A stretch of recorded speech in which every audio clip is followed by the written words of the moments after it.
Shalom bien-aimés, shalom frères et sœurs, que la paix, la grâce et la communion du Saint-Esprit soient votre partage. Seigneur notre Dieu, Dieu Tout-Puissant, nous te rendons des actions de grâce, nous te bénissons pour ton amour, ta bonté et ta fidélité. Tu es notre Dieu, tu es notre Seigneur, tu es le roi des rois, tu es le Dieu Tout-Puissant. Que ton nom soit glorifié, que ton nom soit exalté pour ce moment que tu nous as accordé. Nous recommandons ce temps entre tes saintes mains. Conduis-nous encore, dirige-nous, soutiens-nous parce que tu es Dieu. Au nom de Jésus, notre Seigneur, notre Sauveur, nous disons gloire et louange à toi, Seigneur Jésus. Voici le temps nouveau, chantons gloire à l'agneau. Nous recevons des Christ, c'est qui l'avait promis, le sang d'esprit là. Oh, le Saint-Esprit est là. Le Saint-Esprit est là. La mort a disparu. Oh, Dieu donne le salut. Alléluia. Merci tout le monde entier. Oh, le grand jour s'est levé. Les saints d'esprit est là.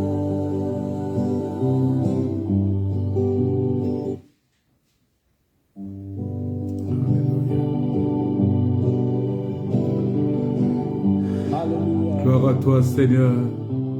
Dieu nous a visités. Gloire à toi, Jésus. Gloire à toi, le roi des rois.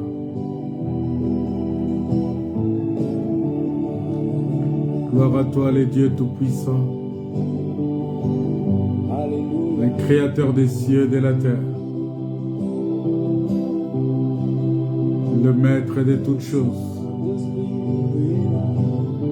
Alléluia.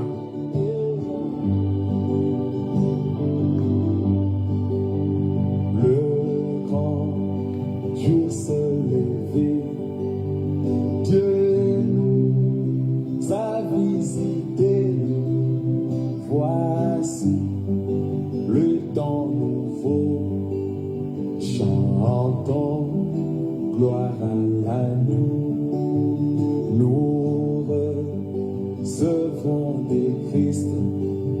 C'est qui l'avait promis, le sang d'esprit là.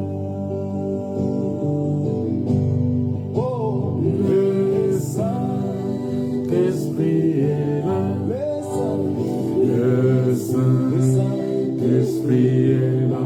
la L'amour a disparu. oh, Dieu donne un plein salut. alléluia.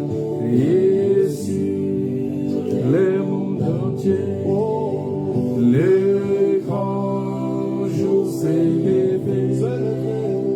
Le Saint-Esprit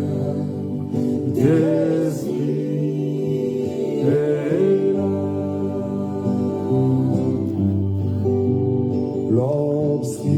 L'obscurité s'enfuit, la lumière a jailli, chasse des cœurs troublés, toute crédulité, car Christ, le roi des rois, répand l'esprit de foi, le Saint-Esprit est là. Le Saint-Esprit est là. oh, les saints. Le Saint-Esprit est là. L'amour a disparu. Dieu donne plein salut. Alléluia. Et sur le monde entier, les grands jours s'est levé. Le Saint-Esprit est là. Alléluia. Le grand consolateur vient remplir tous les cœurs. L'esprit de vérité nous met dans la liberté. Il ouvre les prisons, répand la guérison. Le Saint-Esprit est là. Oh, Le Saint-Esprit est là. les saints, Le Saint-Esprit est là. L'amour a disparu. a disparu. Dieu donne un plein salut. Alléluia. Mais sur le monde entier, Oh, les grands jours s'est levé. le Saint, Le le Saint, Saint-Esprit l'Esprit. est là. Alléluia.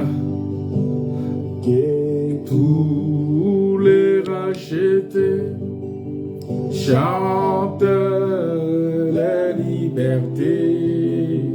Car Christ a tout accompli. Il a donné l'esprit. Voyez trembler l'enfer. Car dans tout l'univers, le Saint-Esprit est là. encore une fois que tu traitais. Que tous les rachetés chantent les libertés. Christ a tout accompli. Il a donné l'esprit. Voyez trembler l'enfer. Le diable tremble. Car dans tout l'univers, le Saint-Esprit est là. Oh, Le Saint-Esprit est là. l'Esprit est là. L'amour a disparu. Dieu donne un plein salut. Alléluia. Et sur le monde entier, Oh, les grands jours s'est levé. le Saint, Le Saint-Esprit est là. Je pense qu'il est important d'acclamer le Seigneur parce qu'il est merveilleux, il est notre Dieu, parce qu'il est le roi des rois, il est le Seigneur de gloire, il est le Dieu tout-puissant. C'est lui qui nous a sauvés, c'est lui qui nous a créés à son image. Et à chaque fois que nous écoutons ces cantiques ici, nous ne pouvons que l'acclamer et surtout qui nous réunit autour de sa parole. C'est quelque chose d'extraordinaire, c'est quelque chose de merveilleux lorsque nous nous retrouvons autour de la parole de Dieu. Bien-aimés dans le Seigneur, que la paix, la grâce et la communion du Saint-Esprit soient votre partage. Que Dieu vous bénisse de partout où vous nous suivez, que Dieu vous fortifie, que Dieu vous soutienne, que Dieu vous comble vraiment de sa grâce et recevez ici aussi nos sentiments de gratitude pour cette grâce que Dieu nous a faite, afin que vous soyez toujours là pour écouter cette grâce que le Seigneur a mis en nous et partager la parole de Dieu avec vous. Bien-aimés dans le Seigneur, nous sommes en train de parler de... on a un texte qu'on est en train d'exploiter, qu'on a vu avec vous la dernière fois dans les livres de Matthieu. On va relire le texte dans les livres de Jean, chapitre 15. Jean, chapitre 15, verset... Jean 15, verset 8, la Bible nous dit ceci. La parole de Dieu dit, « Mon Père est glorifié en ceci, que vous portiez beaucoup de fruits et que vous soyez mes disciples. » C'est-à-dire, le Seigneur vient confirmer ici que son Père reçoit la gloire, son Père est glorifié lorsque nous portons beaucoup de fruits, lorsque nous portons des fruits, et en ce moment-là, son Père est glorifié. Parce que si nous ne portons pas de fruits, son Père ne sera pas glorifié.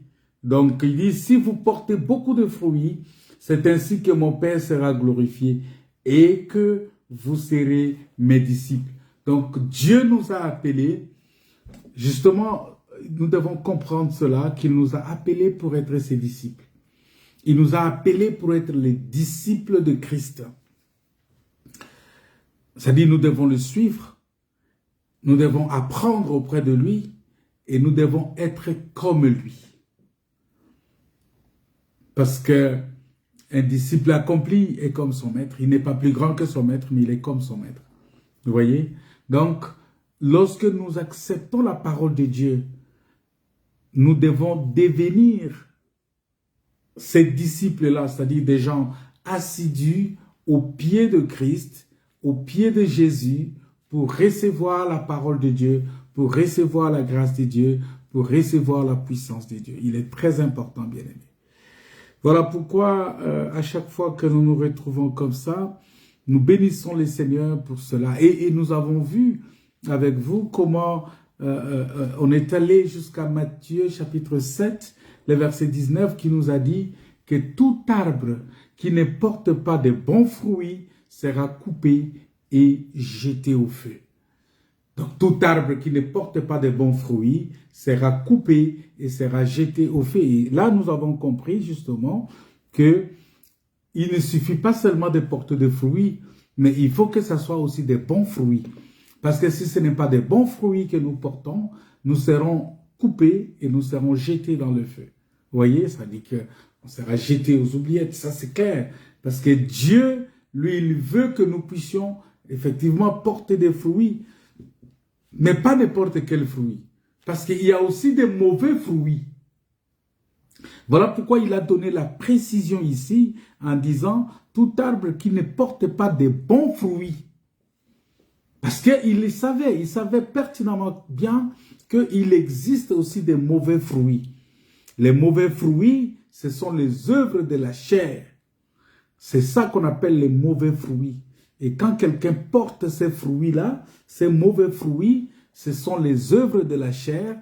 Et en ce moment-là, ces mauvais fruits vont l'amener tout droit en enfer. Tout droit. Tu vas aller tout droit. Tu vas aller te reposer là-bas. Mais celui qui produit de bons fruits, celui-là, il ne sera pas coupé. Il ne sera pas coupé, il ne sera pas jeté. Et je vous ai expliqué les arbres, c'est quoi les arbres? Je vous ai expliqué ici que les arbres, c'est tout un homme. Mais on en a parlé longuement, on a expliqué c'est quoi les arbres. On a essayé, on a regardé ce que ça nous disait, ça nous parlait de quoi les arbres. On a vu dans Juge que les arbres, un arbre, c'est un homme. Et nous avons vu aussi comment Dieu s'est expliqué, et ces arbres-là qui cherchent un roi, Ils cherchent quelqu'un qui doit venir régner sur eux. Et quand nous avons vu ces choses-là, nous nous sommes dit, oui, effectivement, Dieu est de notre côté parce qu'il veut que nous aussi, nous soyons sauvés. C'est pourquoi, en regardant tout cela, nous nous sommes dit, mais qu'est-ce que nous devons faire? Parce que la plupart des temps, nous nous efforçons seulement à voir les fruits quantitatifs. Oh, je suis bien. Oh, je fais ceci. Oh, je fais ceci. Oh, je fais ceci. Oh, je fais ceci. Mais nous n'allons pas chercher la qualité de ces fruits-là. C'est-à-dire, il y a produit beaucoup de fruits. Et c'est ce que Jean a dit dans Jean 15, verset 8, que nous devons porter beaucoup de fruits. Mais Matthieu, lui, vient donner la précision en disant, il faut porter de bons fruits. C'est-à-dire, ici, il donne la précision, au-delà du fait que nous devons porter beaucoup de fruits, ça c'est la quantité, mais nous devons aussi porter de bons fruits, c'est la qualité. Voilà pourquoi on ne peut pas accepter l'un et mépriser l'autre. On doit accepter les deux. Quand tu portes de bons fruits, mais il faut les porter beaucoup. Il faut que ça soit en abondance. Quand tu portes des bons fruits, il faut que ça soit en abondance. Quand tu portes aussi beaucoup de fruits, il faut que ça soit de bons fruits. Parce que si tu portes seulement des fruits, tu te dis, bon, je porte les fruits. Sans regarder ces deux aspects-là, tu vas être surpris parce que tu ne peux pas porter des fruits, justement, qui ne sont pas de bons fruits. Voilà pourquoi le Seigneur nous amène. Parce que, et c'est là où nous devons comprendre que il y a, en principe, il y a la règle aussi de la multiplication.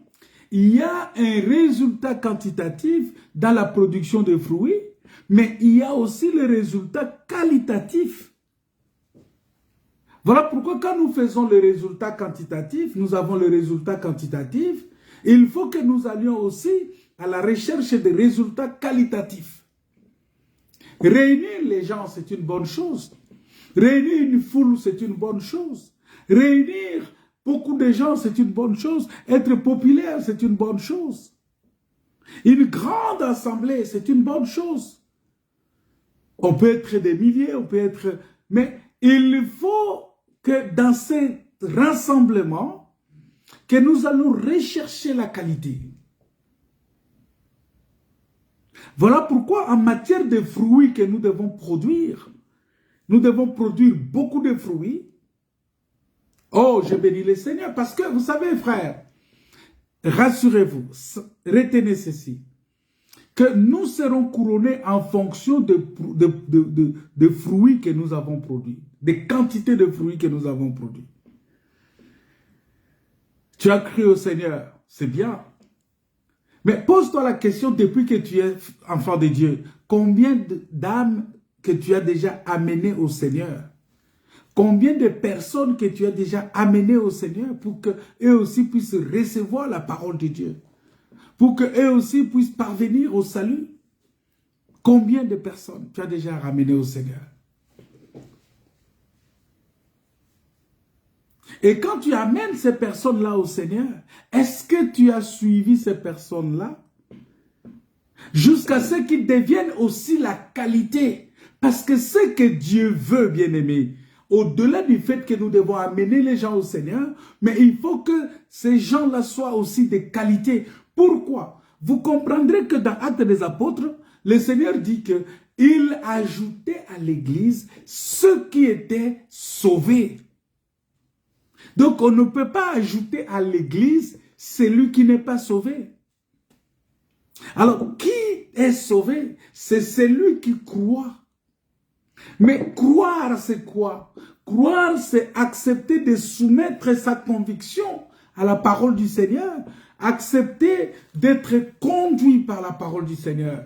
C'est là où je vais je vais repartir dans l'Ancienne Alliance ou dans le livre d'Exode, chapitre 33.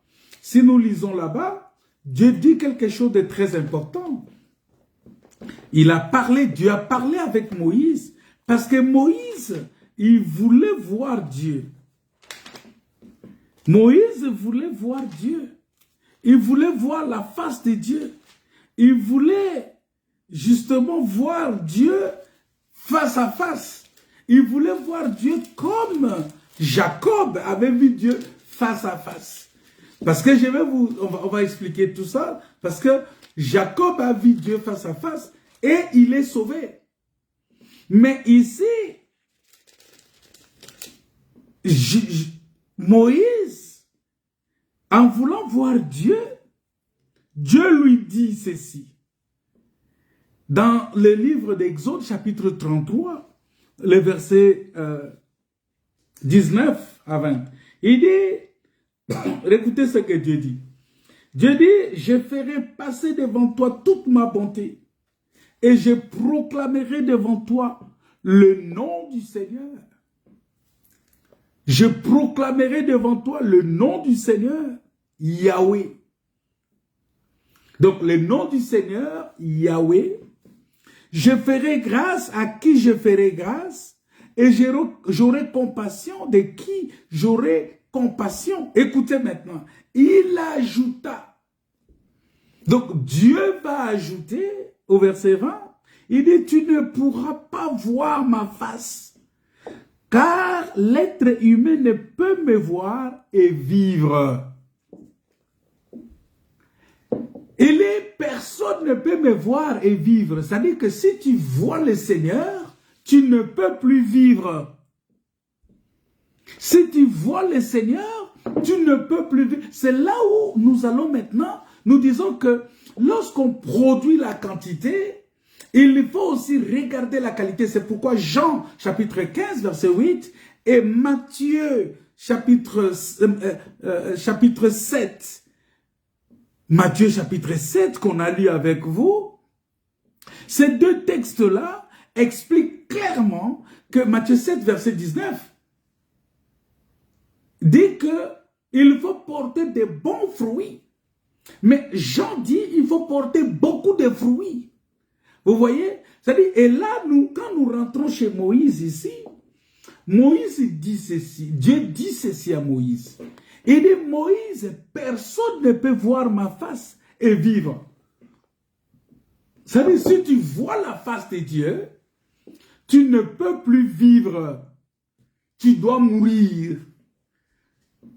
Aucun humain ne peut voir la face de Dieu, c'est ce qu'il dit. Il dit, car l'être humain ne peut me voir et vivre. Ça c'est dans une version, mais si je lis dans l'autre version ici, il dit ceci, il dit Exode 33, verset 20, il dit, l'Éternel dit, tu ne pourras pas voir ma face, car l'homme ne peut me voir et vivre. L'homme ne peut me voir et vivre. C'est-à-dire que, pourquoi l'homme ne peut pas voir Dieu et vivre? C'est-à-dire que quand tu vois Dieu, tu ne peux plus vivre. Ça veut dire quoi? Ça veut dire que quand tu vois Dieu, quand tu rencontres Dieu, écoutez bien, quand tu rencontres Dieu, tu dois mourir dans la chair. Tu dois crucifier ta chair.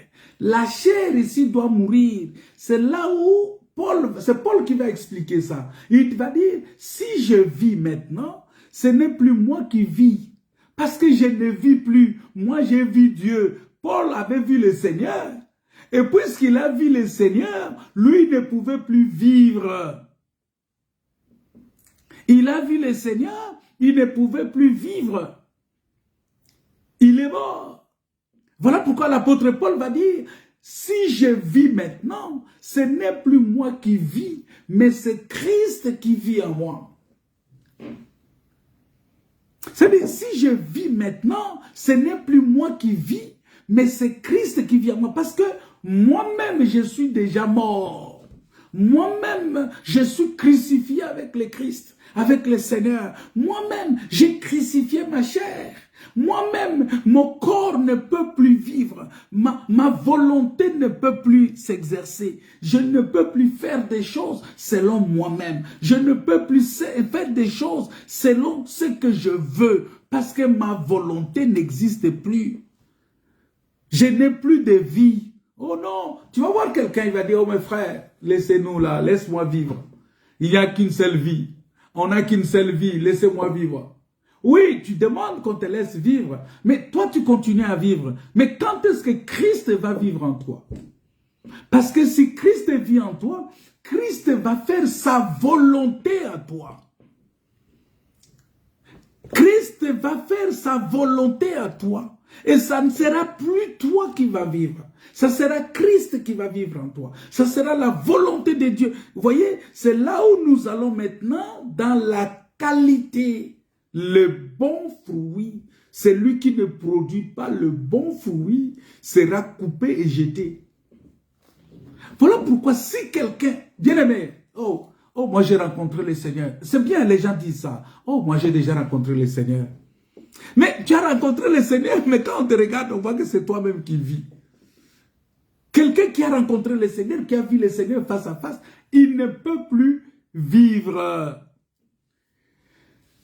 Il doit mourir. Donc la chair ne peut plus vivre. Et c'est Christ qui doit vivre en lui. Ça dit que lui disparaît. Mais regardez Jean-Baptiste, quand il a rencontré Jésus, quand il a vu Jésus, il a dit quoi? Il faut que je diminue et que lui il croisse. Ça dit il faut que je disparaisse. Parce que quand il a vu le Seigneur, quand il a vu Dieu, lui doit disparaître. Donc, la vieille, parce que Jean-Baptiste ici parle de la vieille nature de l'homme. Jean-Baptiste ici parle de vieil homme. Jean-Baptiste ici parle du sacerdoce lévitique. Or, lorsque tu vois le Seigneur en face, quand on voit le Seigneur, la Bible dit que nous sommes transformés à la même image et les choses anciennes sont passées. Toutes choses sont devenues nouvelles. Ça veut dire quoi? Ça veut dire que l'ancienne alliance est passée. Vous voyez cela? Le sacerdoce lévitique est passé et tout est devenu nouveau. C'est ça la qualité. Donc tu ne peux pas dire que tu as rencontré le Seigneur alors que c'est toi-même qui continue à vivre. Toi, tu continues de vivre. Oh, mais tu vis encore. Tu vis encore, ça veut dire quoi? Ça veut dire que quand on va dans un bar, on te trouve, tu vis là-bas. Quand on va dans la fornication, on te trouve, tu vis là-bas. Quand on va dans les mensonges, on te trouve, tu vis là-bas. C'est-à-dire, tu vis dans ces choses. Alors que ce sont des choses qui devraient être des choses mortes. La chair doit mourir. Les œuvres de la chair doivent mourir, doivent être crucifiées pour laisser l'Esprit de Dieu agir en nous, pour laisser le Saint-Esprit agir en nous. Vous voyez? Et c'est ça, c'est ça. C'est-à-dire que quand tu vois Dieu, tu dois mourir. Maintenant, lorsque nous allons dans Genèse, lorsque nous lisons dans Genèse, nous allons voir dans Genèse chapitre 32 que Jacob a lutté avec le Seigneur. Je suis en train de réunir cela parce que nous allons retourner parce que nous sommes dans notre étude sur le fruit. Et je vais récupérer ça là-bas. Jacob, il va rencontrer le Seigneur lors de sa... Il était en train de... Voilà, il était en train de fuir devant son frère Ésaü.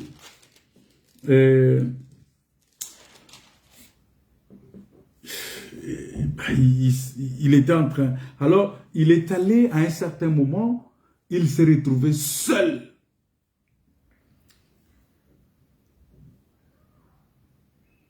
Et pourtant, il avait ces femmes, ces 2 femmes, ces 2 servantes qui sont aussi ses femmes, et ses 11 enfants, parce qu'ici, il avait 11 enfants. Et il va les déposer. Et il va prendre, il va, avec ses 2 enfants, avec ses 11 enfants, il va arriver à un lieu où il veut maintenant se recueillir. Mais la Bible dit que il était resté seul. Ça veut dire qu'il a laissé ses servants, il a laissé toutes ces personnes-là. Maintenant, il se retrouve seul. Alors, un homme lutta avec lui jusqu'au lever de l'aurore. Un homme est venu lutter avec lui. Bien-aimé dans le Seigneur, il faut que tu sois... C'est là où nous allons parler, que la personne là est venue lutter avec Jacob. Mais voyant qu'il ne pouvait pas le vaincre, cet homme le frappa à l'emboîture de la hanche. C'est-à-dire que l'homme là s'est battu avec Jacob, mais l'homme a remarqué que Jacob était fort. Il n'arrivait pas à battre Jacob. Jacob était fort, fort, fort. Oh, bien-aimé. Non, dans notre force, on ne peut pas arriver à vaincre. Et l'homme, là, la Bible dit que l'homme a frappé Jacob à la hanche. Or, la hanche, c'est l'emboîture de la hanche, ça parle de la force. Voilà pourquoi quand on parle de la ceinture, vous savez que la ceinture se porte à la hanche. Ça parle de la force. La force est dans la hanche. Et il va le frapper là-bas. Et la Bible dit que Jacob s'est démis pendant qu'il luttait avec lui. Il s'est libéré. Et Jacob lui dit, laisse-moi aller, car aurore. Et il dit à Jacob, laisse-moi aller, car l'aurore se lève. Et Jacob répondit à cet homme, je ne te laisserai point aller, que tu ne m'aies béni. C'est-à-dire que tu ne partiras pas, tu resteras avec moi jusqu'à ce que je sois béni. C'est-à-dire ici, Jacob a réclamé quelque chose. Il dit, toi tu ne peux pas partir tant que je ne suis pas encore béni. Ça veut dire quoi? Ça veut dire que le Saint-Esprit qui est avec nous, on va y arriver, le Saint-Esprit qui est avec nous ne peut pas partir tant que nous ne sommes pas bénis. La bénédiction dont on parle ici, et remarquez, Jacob avait déjà beaucoup de choses. Il avait des femmes, il avait des enfants, il avait des troupeaux, il avait des brebis. Mais jusque-là, Jacob comprenait toujours qu'il n'était pas encore béni. Il fallait que l'Éternel, il fallait que Dieu qui lui a apparu, il fallait que cet homme-là qui est venu lutter avec lui puisse le bénir. Donc Jacob a compris que la bénédiction est différente de la prospérité. Il dit, mais j'ai prospéré. Mais malgré la prospérité, je ne suis toujours pas béni. Et il dit, non, non, non, tu ne vas pas aller. Alors, il pose la question maintenant.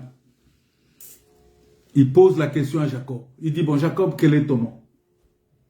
Est-ce que vous pensez que cet homme-là ne connaissait pas le nom de Jacob? Il connaissait le nom de Jacob. Mais il pose la question à Jacob. Il dit, Jacob, quel est ton nom?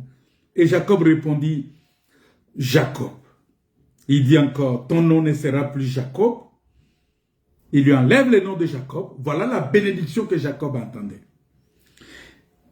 Il lui enlève le nom de Jacob. Il dit, mais tu seras appelé Israël, car tu as lutté avec Dieu et avec des hommes, et tu as été vainqueur. C'est-à-dire que Jacob a lutté avec Dieu, il a lutté avec les hommes. C'est quoi lutter avec Dieu et lutter avec les hommes? Vous savez que faire la volonté de Dieu, c'est lutter avec Dieu. Voilà pourquoi la Bible dit que Jésus, quand il est venu, il a dit, tu n'as voulu ni sacrifice ni holocauste, mais tu m'as formé un corps. Voici, je viens pour faire ta volonté.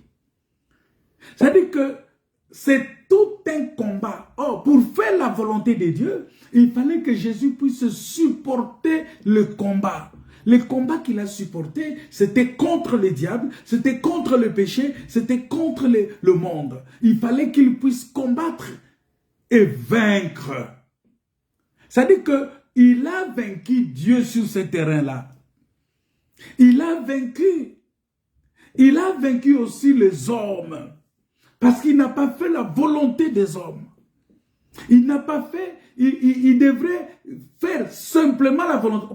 Parce que quand tu fais la volonté de Dieu, tu deviens vainqueur. Les vainqueurs, c'est celui qui fait la volonté de Dieu. Et en ce moment-là, il dit, tu seras appelé Israël. Voyez ici, Dieu a requalifié Jacob. Il a requalifié que la manière dont tu étais, tu n'es plus de cette manière-là. Vous voyez? Et c'est ça justement, le changement de narratif, le changement de mentalité, le changement de pensée, le changement de paroles, le changement d'action. Tu étais Jacob, on te connaissait du nom de Jacob. C'est-à-dire que tu étais fort dans le monde, mais ici en Christ, je vais briser ta force pour te donner une nouvelle force. Parce que ta force ne sera plus dans Jacob, mais ta force sera maintenant dans le nom Israël. Ma force ne sera plus dans le monde, mais ma force sera dans le Seigneur. Parce que c'est en Christ que je suis fort. C'est Christ qui a fait de moi. Lui qui était fort, il est devenu faible, afin que je sois fort. Et si je suis fort aujourd'hui, ce n'est pas de par moi-même, ce n'est pas par la force, ce n'est pas par mon intelligence, ce n'est pas parce que je suis capable de par moi-même, mais non, c'est parce que Jésus m'a rendu fort. Et là, Jacob, Dieu l'a rendu vainqueur. Alors, la Bible dit, Jacob va interroger maintenant cet homme-là. Il lui pose la question en disant, fais-moi, je t'ai pris connaître ton nom. Il lui répondit, pourquoi demandes-tu mon nom? Parce que en ce moment-là, je vais vous dire une chose. S'il avait révélé son nom là,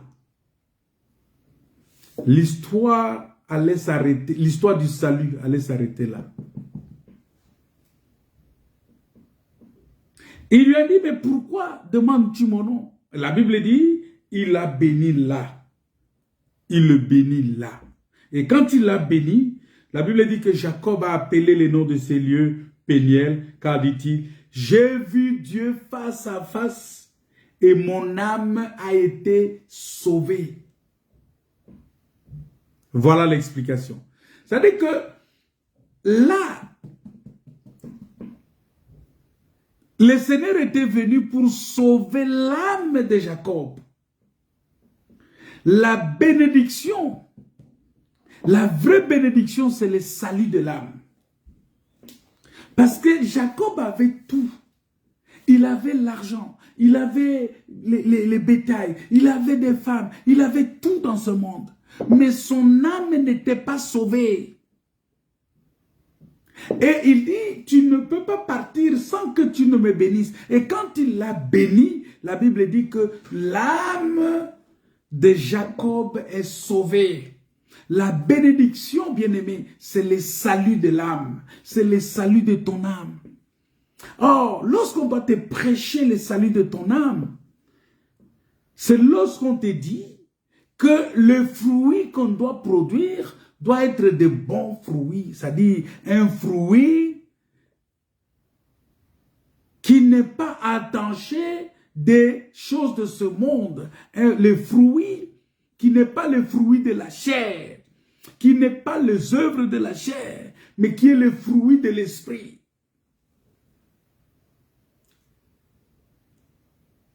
Vous voyez, lui, quand il voit Dieu face à face, son âme est sauvée. Ici, qu'est-ce qu'il veut dire? Vous savez, il a vu le Seigneur, il a vu Dieu. Mais Dieu était dans une position, Dieu était dans un corps théophanique. Et Dieu dans un corps, personne ne pouvait identifier que c'était Dieu. Voilà pourquoi Jacob a même posé la question, mais quel est ton nom? Parce qu'on ne connaissait pas son nom. Parce que s'il était venu sous une forme que les gens attendent, il vient en robe blanche, il descend, ça fait des bruits, il va tout de suite comprendre que c'est Dieu qui est là. Mais il est venu ici sous forme d'un guerrier. Et il vient se battre avec Jacob. Et quand il s'est battu avec Jacob, bien aimé, nous avons vu que Jacob était dans la force de Jacob, c'était quoi? C'était les œuvres de la chair. Et c'est tout un combat. Vous savez, quand Dieu vient pour nous délivrer, pour sauver notre âme, qu'est-ce qu'il fait? Il vient se battre. Il vient, c'est un combat que Dieu vient livrer. Et ce combat-là, quand il vient, souvent, il faut qu'il arrive à casser notre force charnelle pour que l'âme qui est en nous soit sauvée. Je vais vous dire encore une chose. Vous savez, la livraison à Satan. Quand on dit qu'un tel homme soit livré à Satan pour la destruction de sa chair, afin que son esprit soit sauvé. Vous voyez, ça veut dire que la livraison de Satan est une autre forme de l'amour de Christ. Parce que Dieu sait que si tu restes dans la chair, tu vas te perdre. Alors il faut détruire cette chair-là pour que ton âme soit sauvée. Parce que la vraie bénédiction, bien-aimée, c'est le salut des âmes, de notre âme. C'est ça la vraie bénédiction. Il dit afin que son âme soit sauvée. Parce que celui qui est sauvé est déjà membre de l'église, est déjà membre du corps. Il est déjà dans le corps. Et celui qui est sauvé, c'est qui? C'est ça le bon fruit. C'est ça le bon fruit que nous sommes appelés à produire. Voilà pourquoi, bien-aimés dans le Seigneur, quand on vient dans les assemblées, on ne vient pas seulement pour remplir les bancs, pour remplir les chaises. On ne vient pas pour faire plaisir à quelqu'un. On ne vient pas pour faire plaisir à un pasteur, mais on vient pour le salut de notre âme. C'est ça la vraie bénédiction. Quand on dit que Dieu vous bénisse, c'est-à-dire que ton âme soit sauvée. Quand on dit que Dieu te bénisse, soyez bénis. Soyez bénis, ça veut dire quoi? Que ton âme soit sauvée. C'est ça. Parce que la vraie bénédiction, c'est le salut de notre âme. Et voilà pourquoi Jacob, quand il a vu le Seigneur face à face, son âme est sauvée. Son âme est sauvée. Est-ce que toi, tu es sauvé? Est-ce que ton âme est sauvée? Ou bien tu viens au Seigneur pour la prospérité matérielle, pour besoin de la cause, pour besoin des circonstances. Par rapport à un besoin de circonstances, tu viens au Seigneur, tu recherches ces choses. Dès que tu trouves ce que tu viens chercher, c'est fini, tu rentres chez toi. Les jours où ça va devenir compliqué, tu reviens encore en commençant à chercher la face de Dieu. Pasteur, prie Dieu pour moi. Vraiment, ça ne marche pas. La situation, elle est compliquée. Tout ça, tu commences à chercher les pasteurs. Tu commences même à changer des églises, à changer des assemblées, parce que tu es à la recherche du bonheur matériel, du bonheur terrestre. Mais tu n'es pas conscient de l'état de ton âme. Voilà pourquoi la vraie prospérité commence d'abord dans l'état de ton âme, avant que tu puisses prospérer dans ton corps, puisses prospérer dans tes affaires, puisses prospérer dans ton travail, tu puisses prospérer dans tout ce que tu entreprends. Bien-aimés dans le Seigneur. Et c'est ça qu'on appelle les bons fruits. C'est ça le bon fruit. C'est ça le bon fruit. Ça veut dire que quand je dis soyez bénis, ça veut dire que soyez sauvés. Mais c'est ça. Parce que je ne peux pas te donner des voitures. Je ne peux pas te donner des maisons. Je ne peux pas te donner... Mais Pierre a dit ça. Il a dit, je n'ai ni or ni argent à te donner. Mais ce que j'ai, je te le donne. Au nom de Jésus, lève-toi et marche. Ça veut dire quoi? Sois sauvé. Tes péchés sont pardonnés. C'est ça la bénédiction de Dieu. Et c'est ça la bénédiction qui enrichit et qui ne se fait suivre d'aucun chagrin. C'est ça la vraie bénédiction de l'Éternel. Bien-aimés dans le Seigneur. Vous voyez?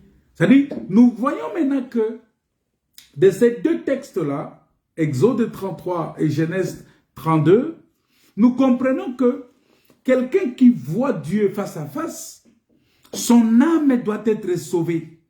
Et quand son âme est sauvée, son corps doit être brisé. C'est pourquoi Dieu, qu'est-ce qu'il a fait de Jacob? Il a brisé la hanche de Jacob. Jacob était devenu, il ne pouvait plus bien marcher. Il a fatigué son corps. Il a détruit son corps. Et maintenant, son âme devrait être sauvée. Oh, j'aime ça. J'aime ça.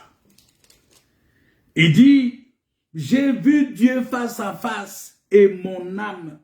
Je suis dans Genèse 32, le verset 30. Genèse 32, verset 30.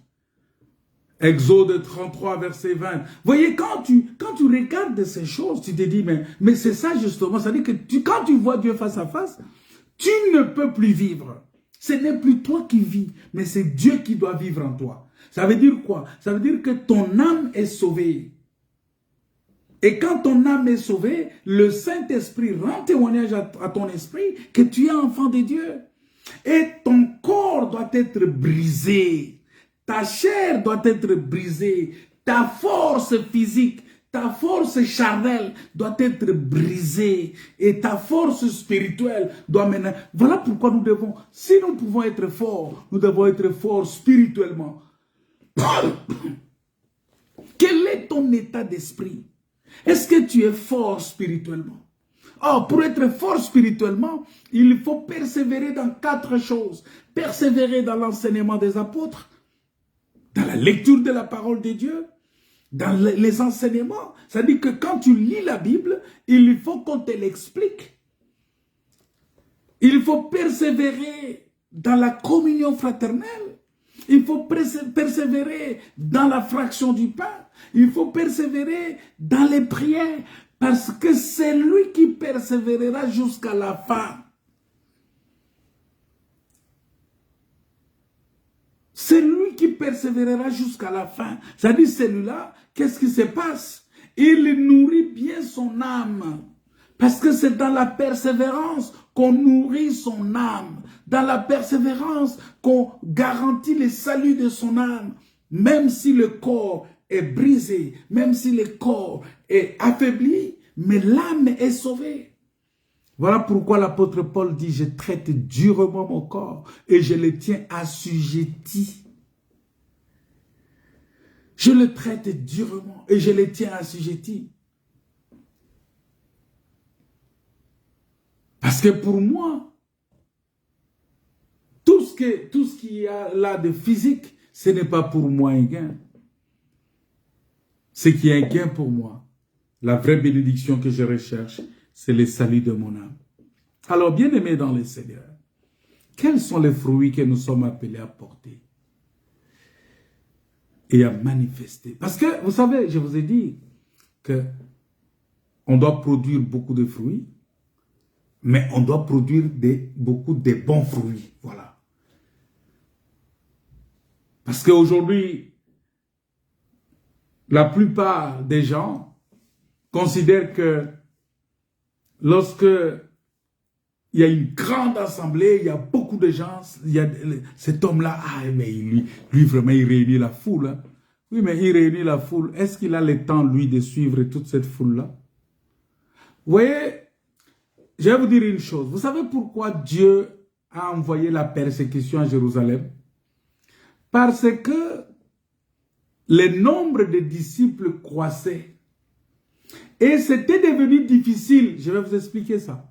C'était devenu difficile pour les apôtres de suivre tout le monde. Déjà, même pour suivre en termes de distribution de tout ce qui entrait comme offrande.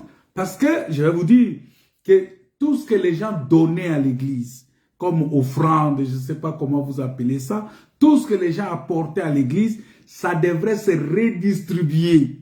Je le dis, j'insiste là-dessus. Ça devrait être redistribué au peuple, y compris les serviteurs aussi en bénéficiaient. C'est-à-dire on donnait à chacun selon ses besoins.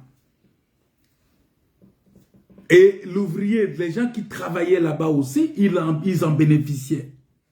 Mais ça ne peut pas dire qu'on devrait exclure les veuves, les orphelins et les gens, les indigents, les gens qui étaient dans les besoins. C'est-à-dire, on regardait dans l'église, les gens qui étaient dans les besoins et aussi bénéficiaient de tout ce qu'on apportait dans l'église. C'est une parenthèse. Alors, c'était devenu difficile pour eux de gérer ça. Ils ont demandé au peuple de choisir les diacres. Ils ont choisi les diacres et en choisissant les diacres, ils ont établi les diacres pour s'occuper de ces choses-là. Maintenant, eux, ils devraient s'occuper seulement du ministère de la parole et de la prière. Ça veut dire qu'ils avaient un travail minutieux, un travail sérieux à faire auprès de chaque brebis. C'est ça le rôle d'un ancien, le rôle d'un pasteur, le rôle d'un ministre de Dieu. C'est-à-dire faire un travail de salut auprès de chaque brebis. Prêcher comme ça dans la foule, dans l'église, c'est bien. Mais il faut aller aussi au contact. Alors, quand le nombre de disciples a commencé à augmenter, c'était devenu difficile aussi pour les apôtres de suivre chacun. Alors Dieu, parce que tout ce que Dieu fait, il le fait pour un but. Dieu a permis qu'il y ait la persécution à Jérusalem. Et quand la persécution est venue, la persécution a dispersé les gens. Et la foule qui se réunissait à Jérusalem, ils se sont dispersés. Et en se dispersant, ils se sont retrouvés commençant à prier dans des maisons. Voilà pourquoi vous allez comprendre que les apôtres, au temps des apôtres, ils n'ont pas construit des temples. Ils n'ont pas construit des hangars. Ils n'ont pas construit des lieux de culte. Ils se réunissaient dans des maisons. Il y a d'autres qui se réunissaient dans la place publique. Ils se réunissaient au bord du fleuve ou de la mer. Ils se réunissaient.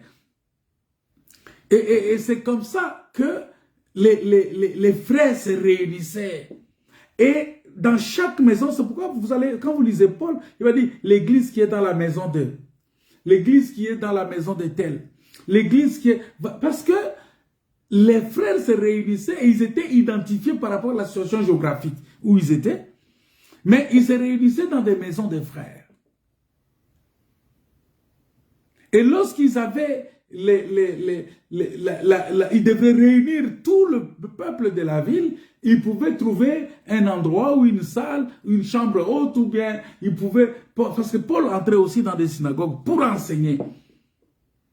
Il amenait aussi ces gens-là des fois avec lui là-bas. Il y a d'autres qui se réunissaient à l'aéropage, ils se réunissaient dans des, voilà, dans des stades, des choses comme ça, pour prier. Et donc, à ce moment-là, ça permet aux serviteurs de Dieu de suivre chaque brebis. Parce que l'objectif ici est de produire la qualité, de produire une église sans tache, ni ride, ni rien de semblable. Parce que c'est cette église-là que le Seigneur viendra enlever.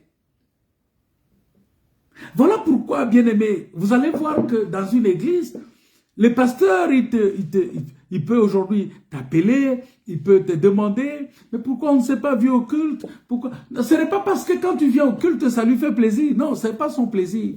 Mais c'est pour le salut de ton âme. Et lui, il est là établi pour ça. Il est censé s'assurer, suivre, pour que ton âme soit continuellement nourrie de la parole de Dieu.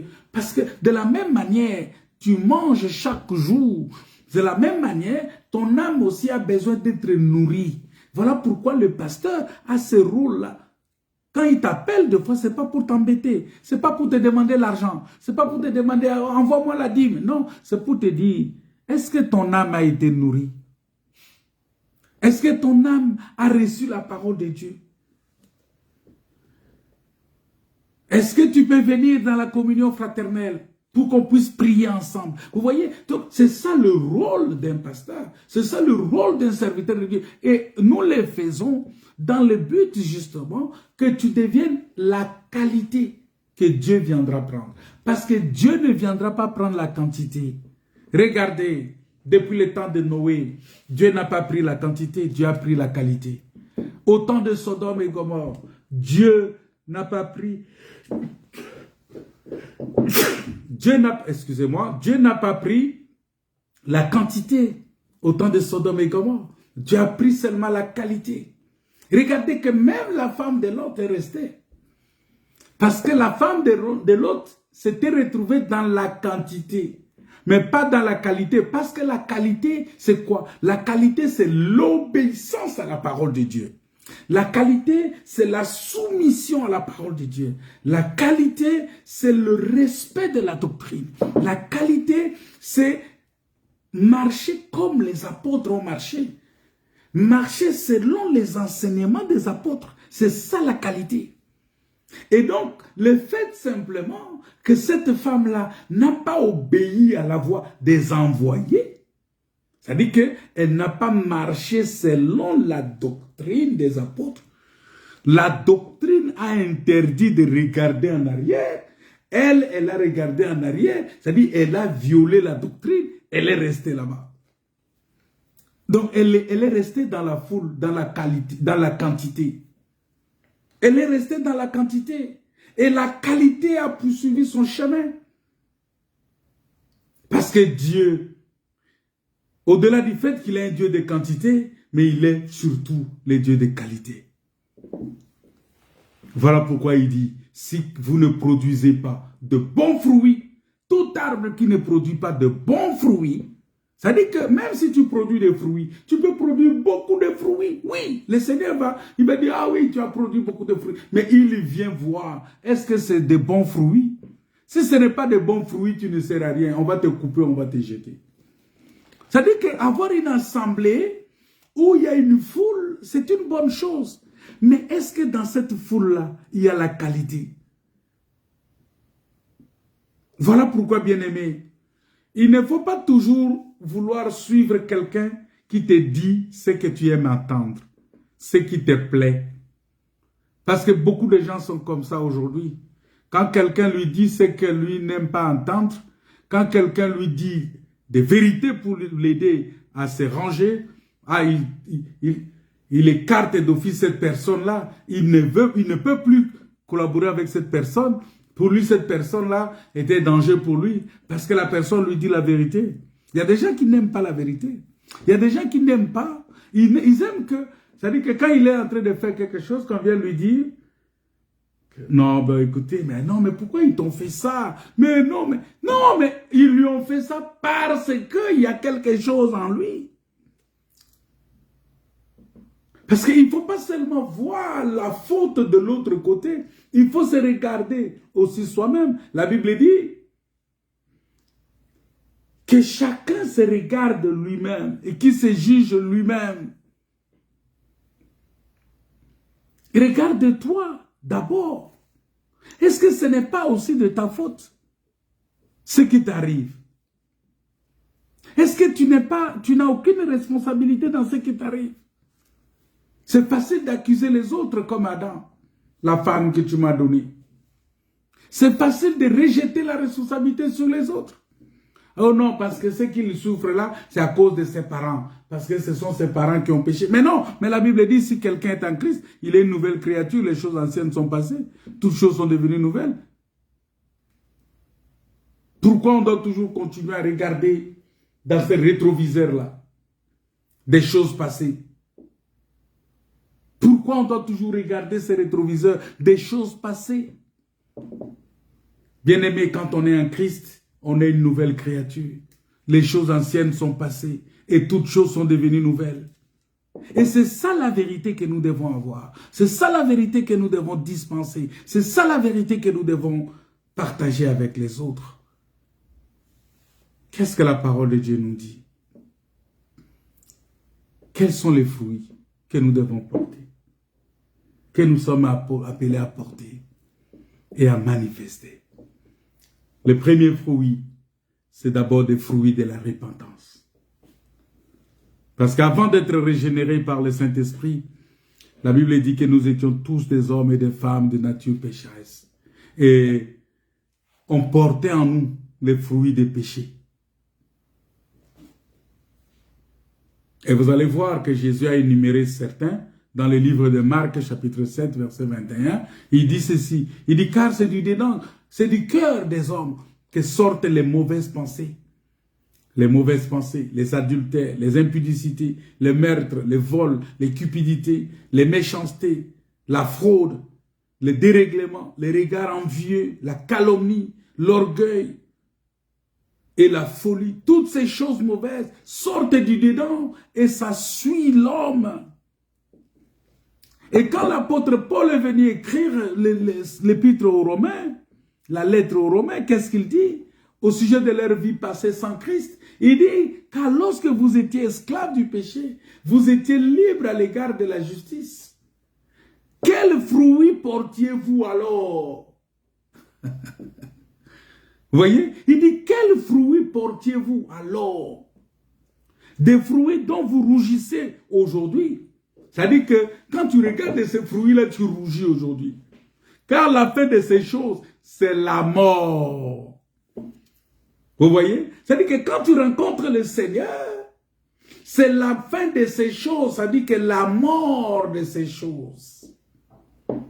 Voilà pourquoi la Bible dit que si quelqu'un voit ma face, il ne peut pas vivre. Vous voyez? Ça, je suis dans Romains chapitre 6. Attends, je vais lire ça avec vous. Je suis en train de vous lire, mais dans une version... Qu'est-ce qu'il dit? Romains 6, verset 20. Il dit, car lorsque vous étiez esclaves du péché, vous étiez libres à l'égard de la justice. Il descend verset 21. Quel fruit portiez-vous? Quel fruit portiez-vous alors? Des choses dont vous avez honte maintenant. Des choses dont vous avez honte maintenant. C'est-à-dire que quand tu regardes les fruits que tu produisais autrefois et que tu es en Christ maintenant, tu as honte. Tu as honte. Tu as honte. Tu as honte. Car leur fin, c'est la mort. Parce que c'est là, la fin de ces choses, c'est la mort. Vous voyez les fruits là, l'autre fruit. C'est-à-dire tu pouvais porter des fruits, tu portes des fruits.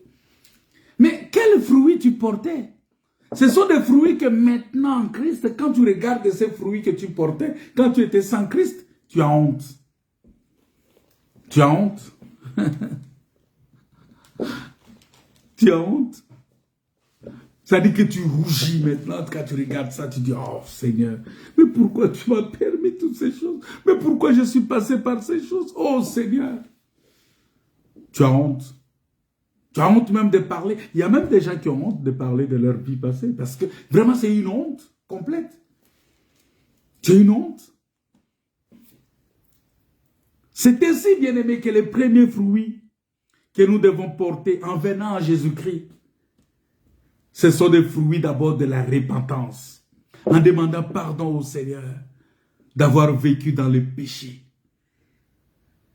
Parce que Jésus, il est venu pour chercher et sauver les pécheurs. Selon Jean chapitre 10, il dit le Fils de l'homme est venu pour chercher et sauver ce qui était perdu. Voilà pourquoi vous allez comprendre que quand Jean-Baptiste est venu, il va dire quelque chose de très important. Il va dire quelque chose.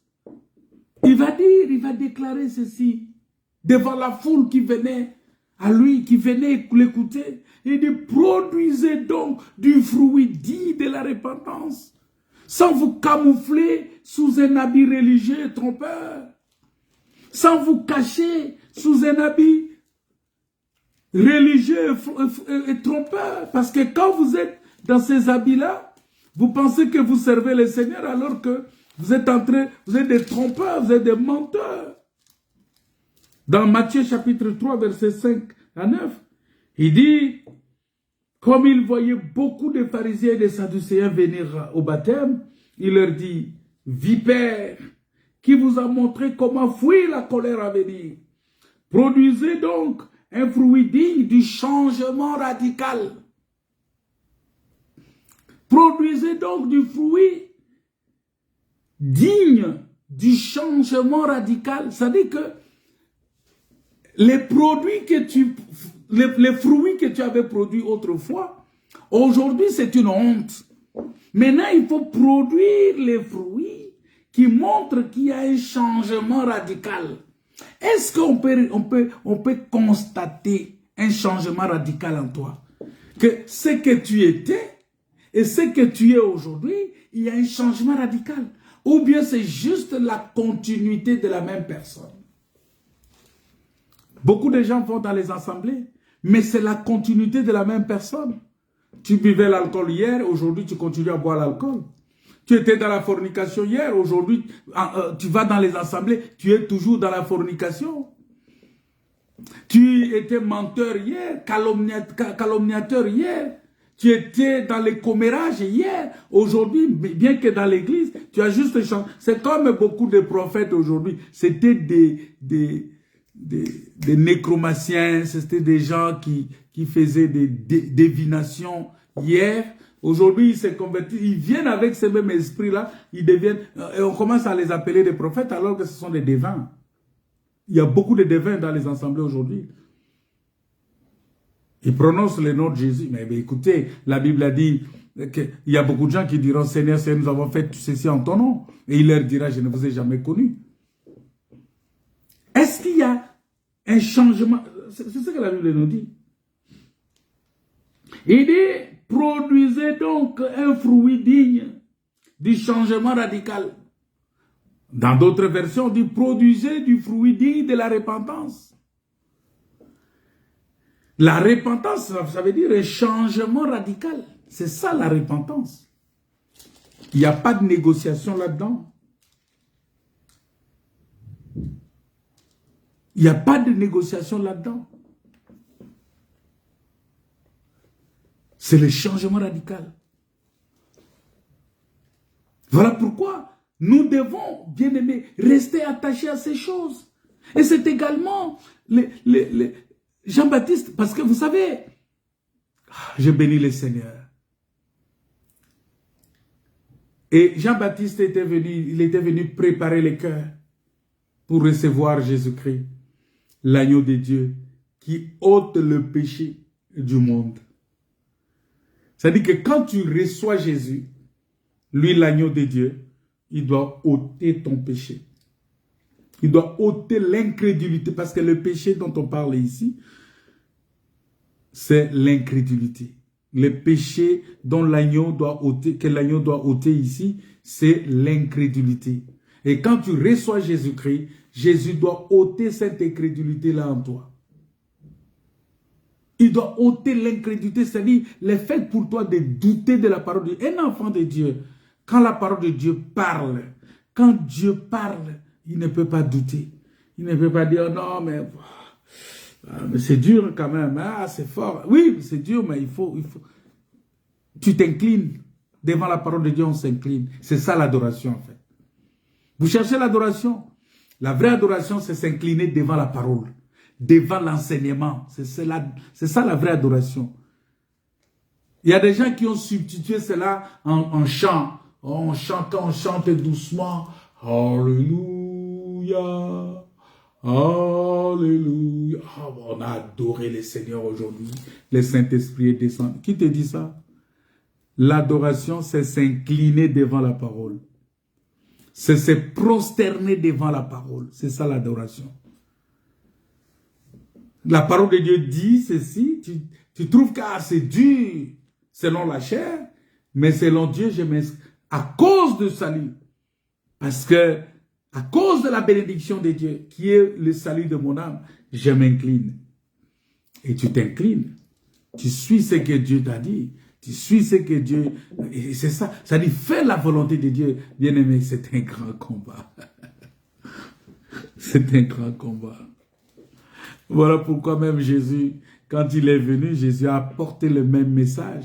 Les apôtres ont porté le même message. Les messages de la repentance.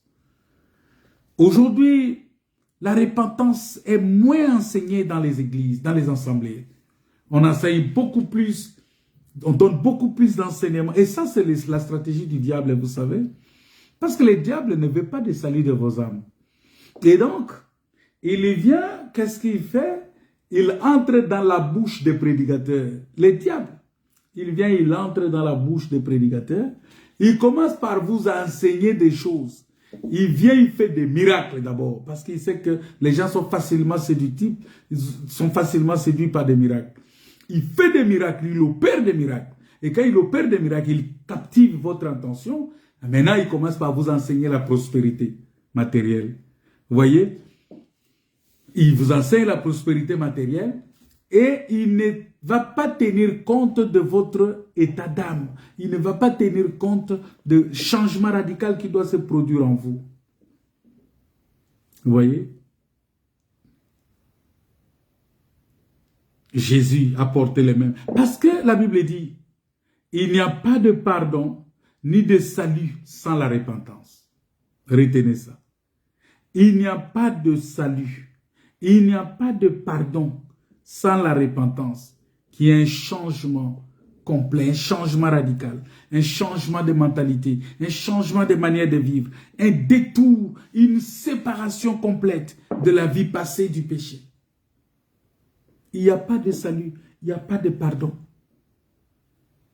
sans la repentance.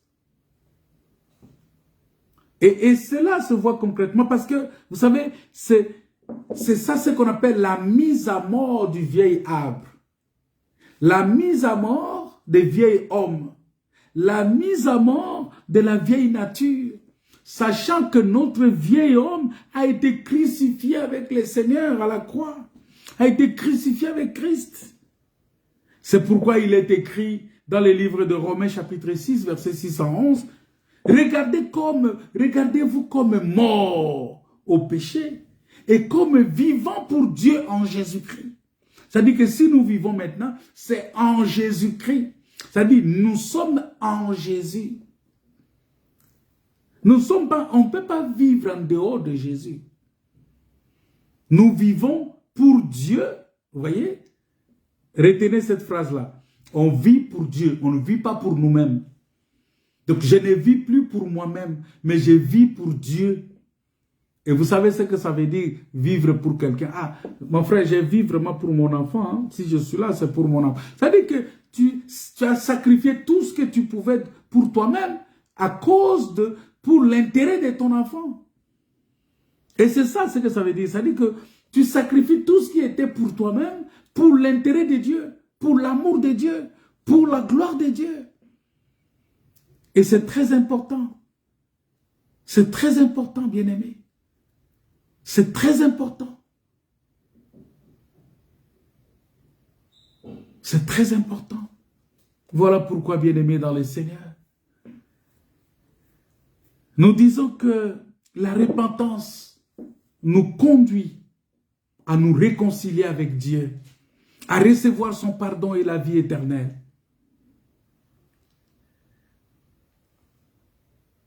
La repentance, ça nous conduit à nous réconcilier avec Dieu et à recevoir son pardon et la vie éternelle par la foi en Jésus-Christ. C'est très important parce que et c'est ça qui nous amène à devenir enfants de Dieu. C'est ça qui nous amène à devenir de nouvelles créatures. Enfin, de porter des fruits nouveaux, de bons fruits pour la gloire de notre Dieu. Parce que si on ne porte pas de fruits nouveaux, si on ne porte pas de bons fruits, Dieu ne sera pas glorifié. Dieu ne sera pas glorifié. Voilà pourquoi maintenant, en ayant reçu Jésus-Christ dans notre vie, nous sommes régénérés, bien-aimés, automatiquement par le Saint-Esprit. Donc, en passant par une nouvelle naissance spirituelle, c'est là où je dis que ton Père, maintenant, ce n'est pas ton pasteur. C'est Dieu qui est ton Père. Parce que quand on dit Père spirituel, ça parle de la naissance spirituelle. Père dans la foi, c'est la naissance dans la foi. La foi vient de ce qu'on attend vient de la parole de Christ. C'est-à-dire, tu es enfant de la parole. Tu es né de la parole. Oh, Dieu est la parole. Au commencement était la parole était Dieu. La parole était avec Dieu, la parole était Dieu. C'est-à-dire que quand on dit que tu es un enfant de Dieu, c'est Dieu qui est ton Père. Tu n'es pas mon enfant. Je ne peux pas t'appeler, oh mon fils, oh ma fille. Non, tu es l'enfant de Dieu. Et moi, je suis le serviteur de Dieu. Vous voyez, c'est-à-dire il y a des confusions dans beaucoup de choses. Je suis serviteur de Dieu. Toi, tu es enfant de Dieu. Vous voyez, c'est comme si toi, tu travailles chez quelqu'un et cette personne-là a un enfant et toi, tu es serviteur dans la maison de cet enfant, du père de cet enfant et tu commences à appeler cet enfant-là ton enfant. C'est-à-dire tu veux le soumettre à t'obéir comme étant son père. Mais non, ça ne marche pas comme ça. Il faut arrêter ces enseignements-là. Il faut arrêter ça. C'est pourquoi Jésus a dit, n'appelez personne sur la terre votre Père. Vous avez un seul Père qui est dans les cieux. C'est Dieu qui est seul votre Père. Parce que en recevant Jésus-Christ, en croyant au Seigneur Jésus, nous devenons enfants de Dieu. On dit, on est né non selon la volonté de la chair. Ça dit, ce n'est pas la volonté du pasteur que tu es né. C'est la volonté de Dieu que tu es né. Et il y a une confusion que les gens mettent. Oh non, on n'a pas de père spirituel, on a des pères dans la foi. Mais la foi est charnelle, la foi est spirituelle. Ça dit que quand tu dis que tu es père de la foi, ça dit que tu es père spirituel. Il faut arrêter de faire des amalgames. Si vous n'avez pas compris, rentrez faire la théologie. Je vous oriente. Les pasteurs qui sèment ces confusions-là, de retourner faire la théologie, comme ça ils vont peut-être mieux comprendre cela. Bien-aimés dans le Seigneur, nous devons produire des fruits et des bons fruits. Nous devons produire des fruits dignes de la repentance. Nous devons produire des fruits de changement radical. Et c'est ça le bon fruit. On peut produire beaucoup de fruits, mais si ce n'est pas des bons fruits, on sera coupé et jeté. Quel choix tu fais? Quel choix tu fais maintenant? Est-ce que tu fais le choix? Tu fais ce choix-là de rester. Tu fais ce choix-là de rester dans cette situation? Ou tu fais ce choix-là de servir le Seigneur? Quel choix tu fais? Quel choix tu fais? Mais la Bible dit que si tu as vu le Seigneur, tu ne peux pas voir le Seigneur et vivre. Quand tu as vu le Seigneur, ça veut dire que ton corps est brisé, comme Jacob qui a été brisé, comme Jacob qui a été complètement brisé. Et il a été brisé parce que son âme est sauvé. La vraie bénédiction, bien-aimé, comme je dis, c'est le salut de notre âme.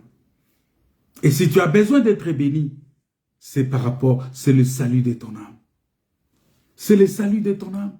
Voilà pourquoi il est important pour toi de rechercher la paix avec tous et la sanctification sans laquelle personne ne verra le Seigneur.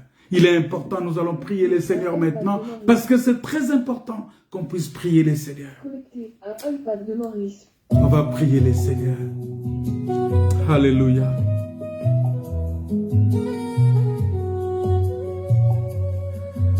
Alléluia. Veillez toujours en tout lieu, à toute heure. Veillez toujours à tout lieu, à toute heure. L'ennemi te guette à chaque instant. L'ennemi te guette à chaque instant. Veillez toujours. C'est dans la sainte demeure. Alléluia. Où doit régner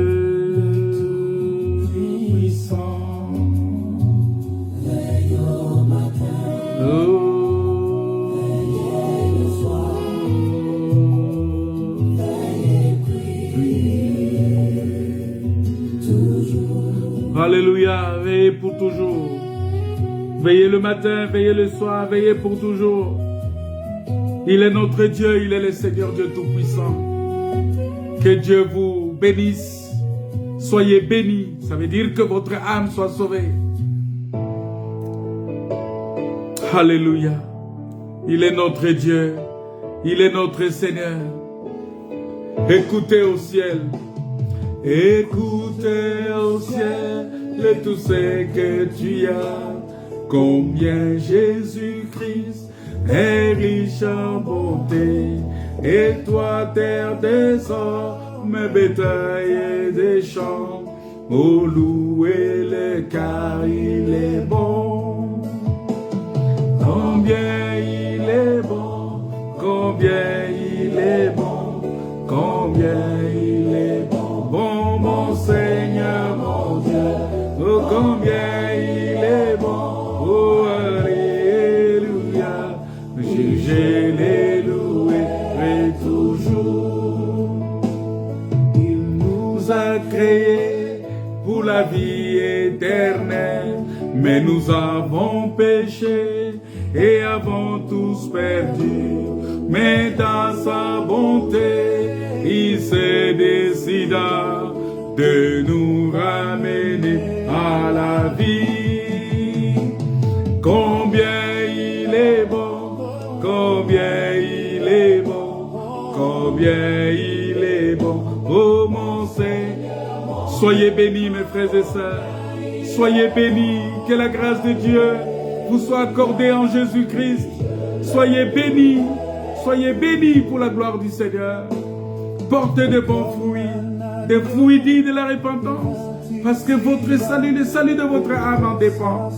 Alléluia. Vous nous rachetez, depuis ces jours-là, nous pouvons crier, ô mort, où est ton aiguillon? Combien il est bon, combien il est bon. Si vous avez été béni par ces messages, soyez transformés à la même image et partagez ces messages dans vos groupes. Partagez ces messages à vos frères et sœurs, à vos amis. Partagez ces messages de la repentance. C'est très important pour vous, pour nous, en tant qu'enfants de Dieu. Que Dieu vous bénisse. Il voit nos besoins, nul n'est en danger, et ainsi que tout, Jésus s'écrie, ne craignez rien car je suis là. Alléluia. Soyez bénis, que Dieu vous bénisse. Au nom de Jésus. Amen. On se retrouve dimanche à 14h30 pour écouter la parole de Dieu. Pour tous ceux qui sont dans les environs de Rouen, dans la Normandie, vous pouvez nous retrouver à place Guillaume Apollinaire, dans le haut de Rouen. C'est très important et c'est là où nous nous retrouvons pour écouter la parole de Dieu. C'est là où nous nous retrouvons pour écouter la parole du Seigneur. C'est très important que nous puissions continuer dans la communion fraternelle. Et les dimanches, si vous êtes dans les environs, n'hésitez pas de vous joindre à nous pour partager la parole de Dieu. Vous qui êtes au loin, vous allez continuer toujours à nous suivre en ligne. Que Dieu vous bénisse. Amen. Alléluia. Sécurité.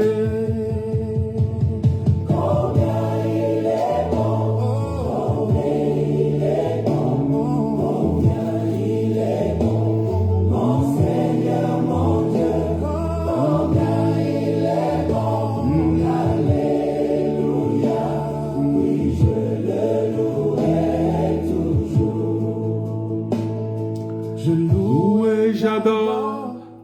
mon Seigneur Jésus, pour tout ce qu'il ne cesse de faire pour moi. Que je ne puis compter ce nombre bienfaits. Oh, combien je vais l'adorer. Soyez bénis.